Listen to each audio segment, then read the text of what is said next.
салом ба дӯстони хуби радиои Озодӣ, сархати рӯйдодҳоро тақдиматон мекунам ки хабарҳои муҳими Тоҷикистонро ҷаҳонро фаро мегирад. имрӯз 10 июн оиди он суҳбат хоҳем дошт ки соли ҷори Қирғизистон ба Тоҷикистон кӯмаки башардӯстона фиристодааст. Боз як кишвари Осиёи марказӣ иҷозати аз сар гирифтани ҳаракати поездҳоро ба Русия гирифт. Сиёсатмадори муҷир бадбини рус эътироф кард ки мошинаш ғизорасонро пахш намуд ва 3 дучархасавори тоҷики худро ба Дубай расонданд. умедворанд Тоҷикистон барои адои ҳаҷ ба онҳо виза медиҳад.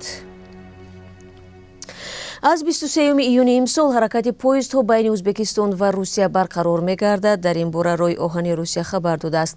аз 14 июн Русия маҳдудияти вуруди шаҳрвандони Ӯзбекистонро тавассути Рои оҳан лағв карда барои ҳаракати қаторҳо иҷозат дод.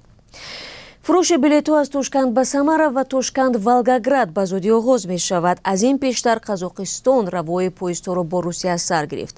дар айни замон Комил Мирзоалӣ, сардори идораи Рои оҳани Тоҷикистон, рӯзи 1 июн дар посухи хаттиаш ба Радиои Озодӣ гуфта буд ки бо Русия музокира доранд то ҳаракати поездҳо байни ду кишвар аз нав барқарор шаванд.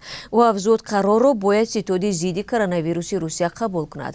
ҳар сол садҳо ҳазор шаҳрванди Тоҷикистон барои кору зиндагӣ ва таҳсил ба Русия ва Қазоқистон мераванд.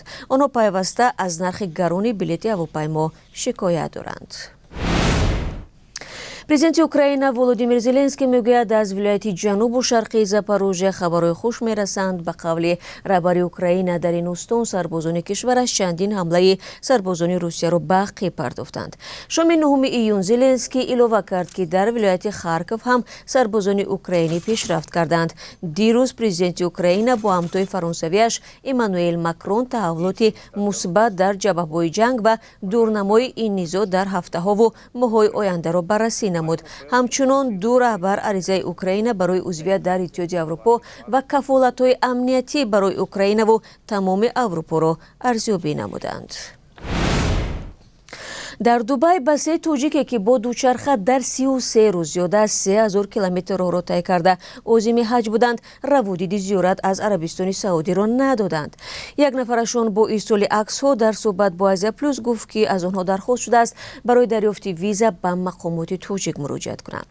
дар Тоҷикистон танҳо афроди аз 40 то 65 сола барои сафари ҳаҷ иҷоза гирифта метавонанд. ба ҳамин хотир ин 3 дӯст ки синашон аз 40 поён аст тасмим гирифтанд бо дучарха худро ба ҳаҷ расонанд. онҳо умедворанд ки мақомоти тоҷик барои гирифтани виза барояшон мусоидат мекунанд то бо тай кардани 1890 километри боқимонда имкони зиёрати хонаи худоро пайдо намоянд.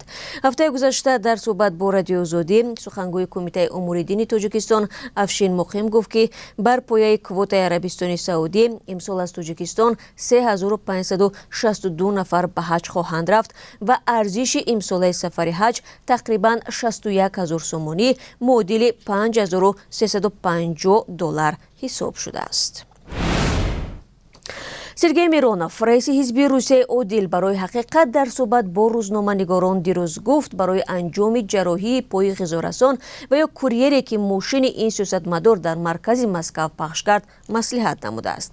ба гуфтаи Миронов, ӯ рӯзи 8 июн дар робасӯи телевизиони шабакаи Якум буд ки мошини хидматиаш ғизорасони савори дучархаро пахш намуд. шоҳидони ин садама бо нашри видеоҳо аз маҳалли ҳодиса мегӯянд ронандаи сиёсатмадори муҳоҷир бадбин аз мошин фаромада ба ҷои кӯмак ба ҷабрдида рақамҳои худравро кушода ба бағоҷ мегузорад.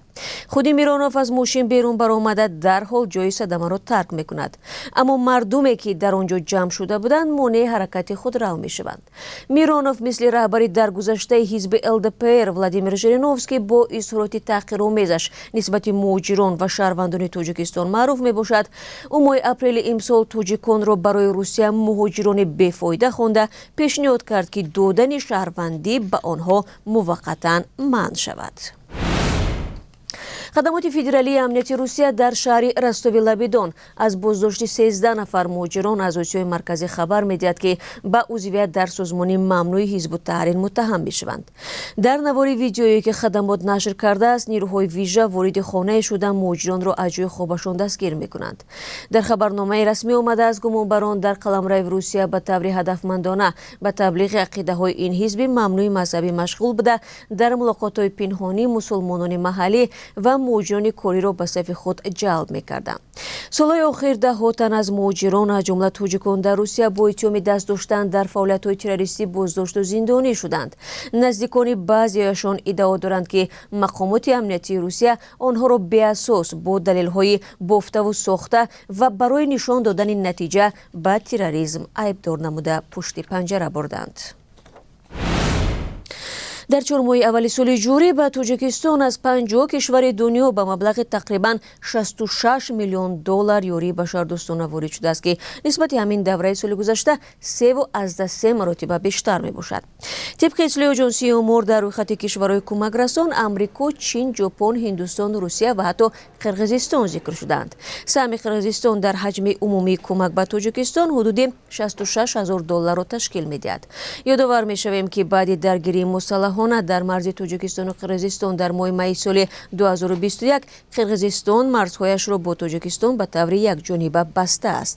дар ҳамин ҳол сохторҳои дахлдори Тоҷикистон ба журналистон дар бораи чӣ гуна тақсим шудани кӯмакҳои башардӯстона маълумот намедиҳанд. бинандагони гиромӣ, ҳоло бароятон оиди қурби асъори хориҷӣ дар Тоҷикистон иттилоъ медиҳам. имрӯз 10 июн қурби рубли русӣ бетағйир аст. бонки миллии 1000 рублро бо 175 сомонӣ иваз мекунад. нархи $1 11 сомониву 30 дирам буда, 1 евро 12 сомониву 16 дирам арзиш дорад. дӯстони хубам, расидем ба фарҷоми нашри навбатии сархати рӯйдодҳо дар ҳафтаи ҷорӣ. бо сипос аз якояки шумо азизон барои ҳамроҳӣ. дар пеш барномаи ахбори озодӣ аст. ман бошам шуморо дар ҳафтаи нав мунтазир хоҳам буд. рӯзҳои истироҳатӣ хуб дошта бошед.